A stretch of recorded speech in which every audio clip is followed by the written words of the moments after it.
Hello, I'm Chance, and here is the first part of my tiny clock circuit, the I2C bus. So for this beginning circuit, we have three primary devices. We have the master device, which in this case is our Arduino Nano. We have one slave device, which is our real-time clock, with all the components, including the crystal and the capacitor, as well as the 3-volt coin battery. And the other slave device is the thermal sensor. And so in this circuit, the RTC and the thermal sensor are not doing any of their primary applications.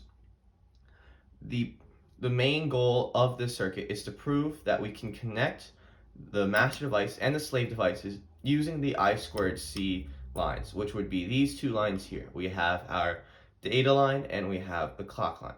And so this will allow for the Nano to communicate effectively with both the real-time clock and the thermal sensor at the same time. So you may be wondering, how is this possible? Because you can see that they're only connected to the slave device through these two lines. So how is the master device able to communicate with both of them while still knowing which one it's communicating with? Well, that's because of how it communicates with it. After the start condition is executed, it then sends the address frame, or the address of the device that it wants to communicate with.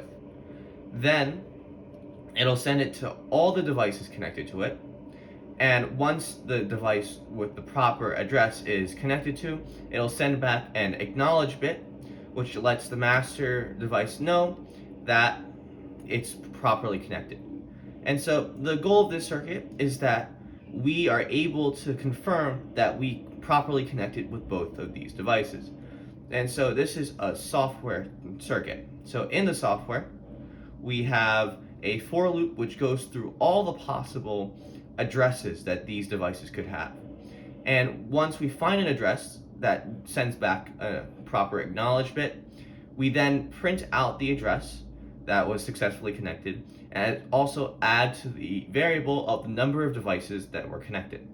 And at the end of the for loop, once it has cycled through all possible addresses, we then print out the total number of devices that were connected to.